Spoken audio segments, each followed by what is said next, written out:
হয় নয়, বরং স্বেচ্ছায় পূর্ণভাবে সম্মত হয়ে কি এই বিবাহ বন্ধনে আবদ্ধ হতে এসেছ? হ্যাঁ বলেছে, হ্যাঁ বলেছে, শুনেছ। দ্বিতীয় প্রশ্ন, বিবাহিত জীবনের কর্তব্য পালন করে তোমরা কি পরস্পরকে আজীবন ভালোবাসতে ও সম্মান করে চলতে সম্মত আছো? হ্যাঁ বলেছ। তা দুই প্রশ্ন ভালো, আচ্ছা 100 মার্ক 100 মার্ক। এখন তৃতীয় প্রশ্ন, ভবিষ্যতে তোমাদের সন্তান হলে তোমরা কি তাকে ঈশ্বরের দান রূপে গ্রহণ করতে এবং খ্রিস্টীয় আদর্শে তাকে মানুষ করতে সম্মত আছো? হ্যাঁ, ঠিক আছে, মনে করি পাশ করেছে। এখন পাশ করেছ বলে এখন আর কিছু তো বলতে হবে, কিন্তু আর এইবার সেই মাইক্রোফোন লাগতে তো পারে। আমিও সামনে যাচ্ছি একটু।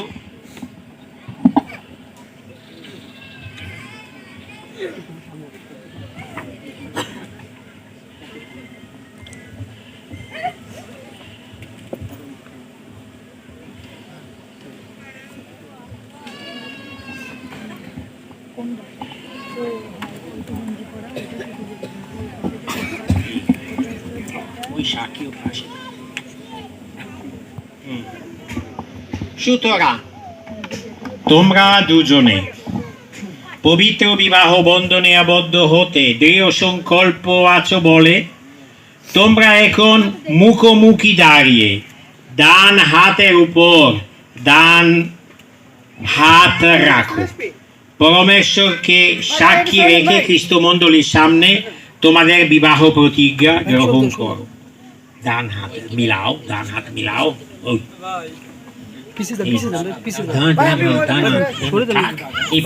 আচ্ছা ঠিক আছে, আচ্ছা ঠিক আছে। এখন আমি যেটা আমি বলবো তারপরে প্রথমে তুমি, তারপরে তুমি, প্রথমে তোমার কাছে।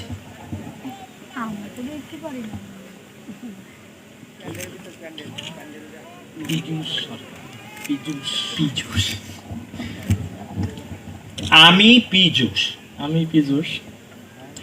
তোমাকে আমার পত্নী রূপে গ্রহণ করছি। আমি প্রতিজ্ঞা করছি যে আজ থেকে সুখে দুঃখে ধনে দারিদ্রে শাস্ত্রে অশাস্ত্রে আমি আজীবন তোমার প্রতি বিশ্বস্ত থাকবো।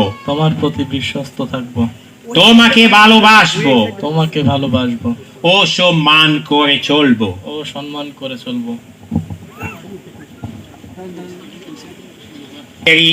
আমি মেরি তোমাকে আমার স্বামী রূপে গ্রহণ করছি। আমি প্রতিজ্ঞা করছি যে আজ থেকে সুখে দুঃখে ধনে দারিদ্রে শাস্ত্রে অশাস্ত্রে আমি আজীবন তোমার প্রতি বিশ্বস্ত থাকবো। তোমাকে ভালোবাসবো ও সম্মান করে চলবো।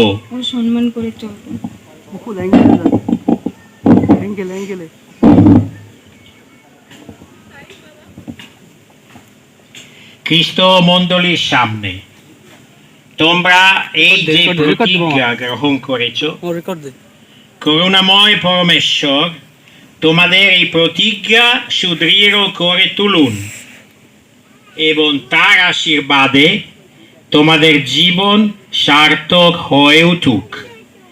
ঈশ্বর যা যুক্ত করেছেন মানুষ যেন তা বিচ্ছিন্ন না করে। সবাই বলি আমেন, আমেন।